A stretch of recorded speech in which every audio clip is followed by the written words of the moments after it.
Okay, we went over some of the shop safety rules. Let me go over some. What I have here is this is going to be our receptacle. This is going to be a switch. I have a panel over here.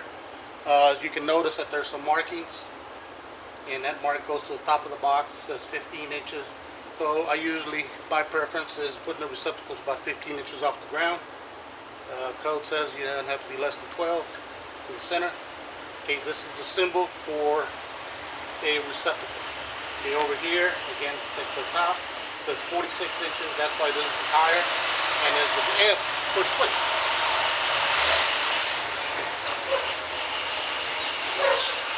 You can also buy a grocery store, so they're making the delivery. Not really. Alright, so what do these marks mean? So here I have a mark, like I have here, that's to the top of the box. Here's a thing with an arrow, and that goes to the center of the box.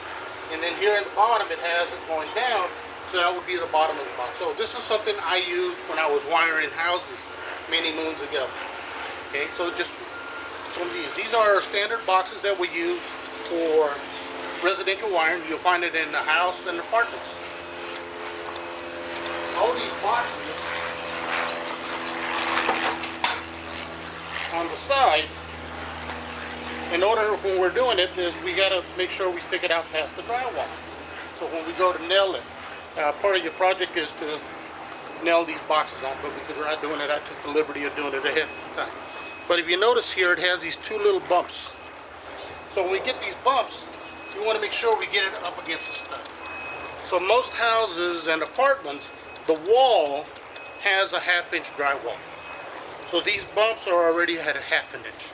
So it's just a matter of moving it up. Once it hits, get your hammer and then nail it on.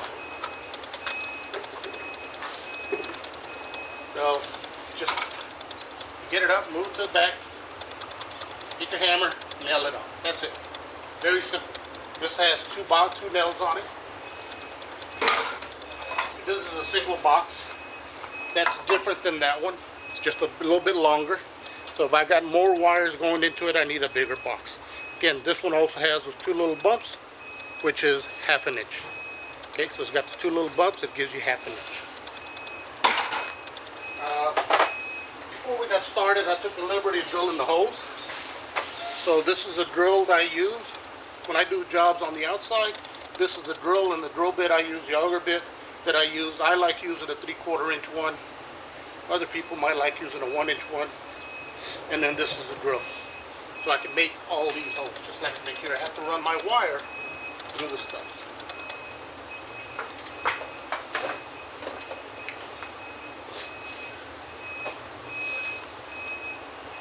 I'm getting ready to do some work here. Some people like using tool pouches. I like using a nail apron.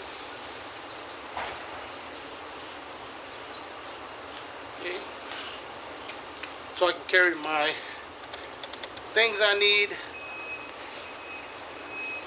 and I can carry my tools.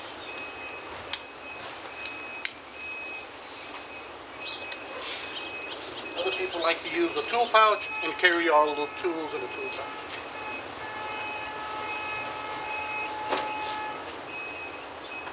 All right.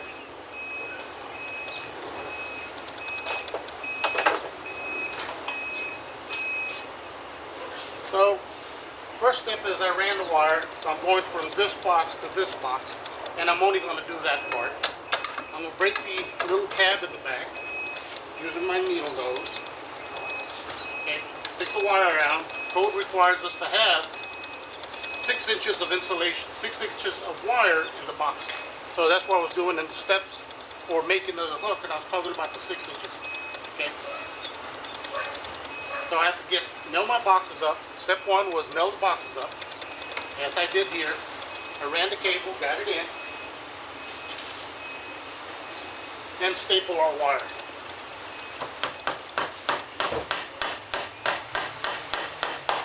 And then just staple the wire.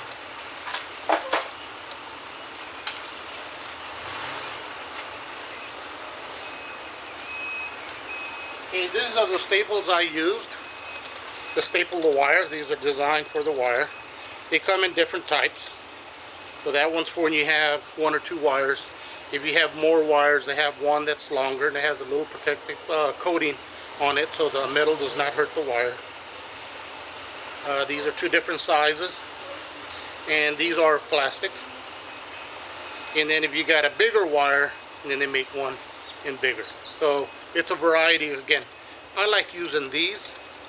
Why? Because these cost more money.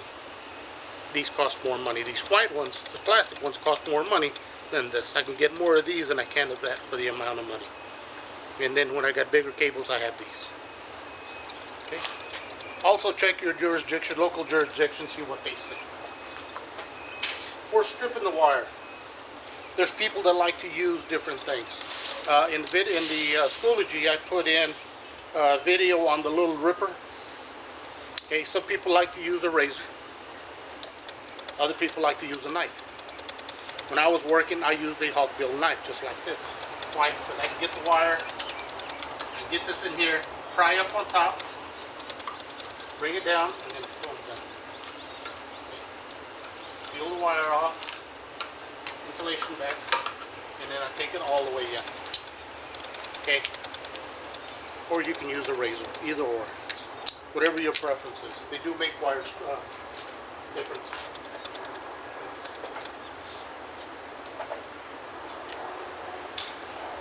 Alright, so I've got my 6 inches of cable in the box. I stapled it. I stripped the insulation off the cable. This is our 14-2, which is 2 insulated wires and our bare wire. Before we put the receptacle in, I have to give you an identification of these two wires. So I have one that's bare. This is my grounding. My grounding is connected to earth. So my grounding is connected to earth. My white wire, I have my black wire, and I have my white wire. So what it does is the black wire comes from the panel off the breaker, and it goes and does the work. But the source, what the source leaves and goes there, it's also trying to get back to where it started from. So it's trying to get back to where it started from. So my white wire is called my grounded wire. This is grounding, this is grounded, ED, and this is ungrounded. So this is my hot. So my hot comes to here, goes, does the work, and returns on this white wire back to the source. Okay, some people call it the neutral. You can call it the neutral, but it's only a neutral when it's carrying an unbalanced load. Here it's not carrying an unbalanced load, so it's called the grounded wire. In the panel, the black wire would go on the breaker, and the grounded wire would go on the grounding part. I don't know if you can see it from there, but it goes over here. But let's get back to our receptacle. These receptacles, I'll get my stripper. Okay, on the back of the receptacle, it has a strip guide. I can use a strip guide.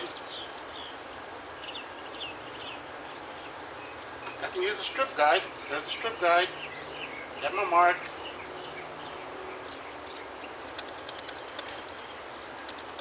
And then strip it off. Okay, I already know about 3/4 of an inch. Okay, now to strip it off. I can use a needle nose.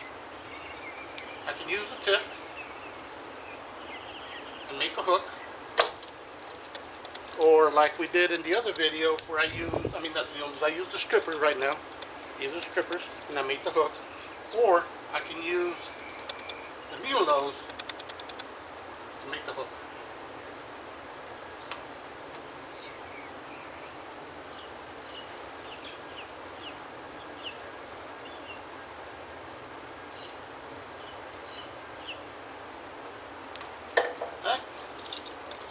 So these receptacles allow you, I only need one screw, so I'm going to screw one of the screws in. So these receptacles allow you to backstab it. So you can put the wire in the back of the receptacle that has these little holes. You can strip the wire and you can just stick the receptacle wires there. Always check with your local jurisdiction if that's allowed or not. When I teach my classes, I tell everybody put them on the screws. When I do my jobs, I tie them on the screw, even though it's time consuming. Okay, I don't have to worry about a loose connection of that coming out. So it's tight underneath the screw. Okay, when you tighten the screw, as I showed in the last video, to the left, so I'm turning to the left, that's to loosen. When I turn to the right, that is to tighten. Okay, the order of connecting this is when you connect something, first one, and the code says ground is first to make, last to break. What does that mean is the ground is the first one I connect. Okay, once I get the screw on, I can get my needle nose, make it a little tighter there. Now I can tighten the screw down. My next one would be my grounded wire. Get it, turn it around. Okay, I want the hook going to the right because I'm going to tighten to the right.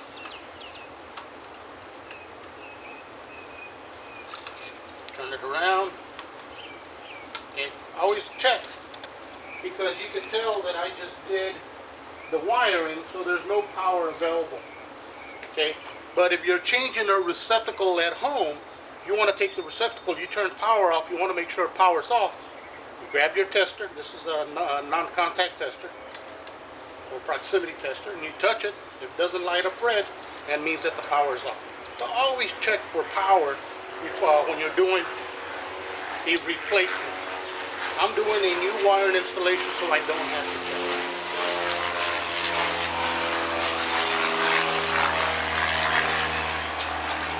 Turn it around.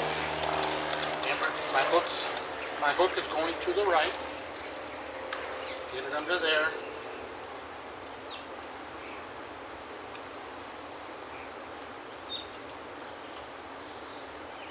Tighten the screw.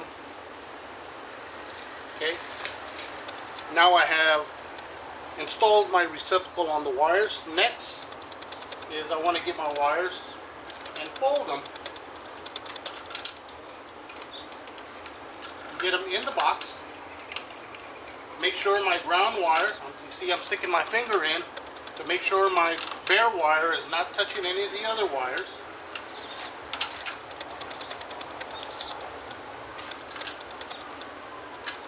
And securing it in place.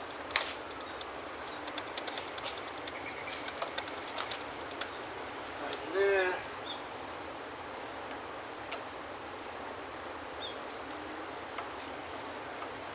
Right there. Oh, don't have my drill handy.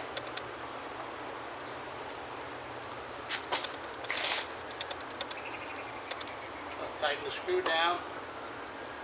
I have an electric screwdriver, but I forgot to grab it. So I've got to do it the old-fashioned way.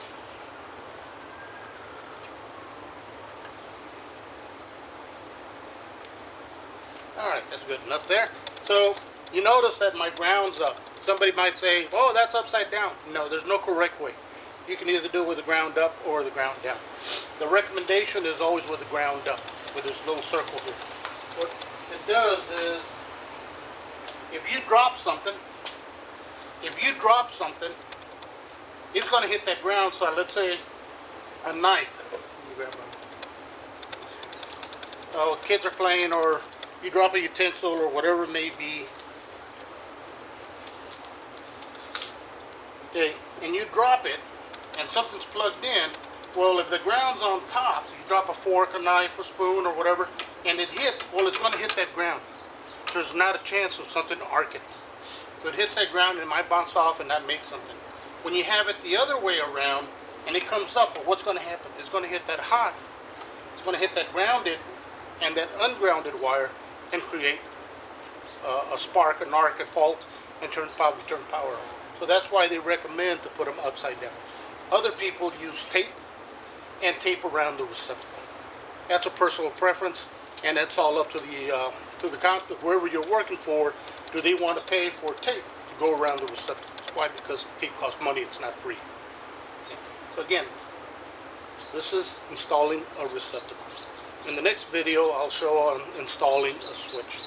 The switch will control this. Okay. Thank you.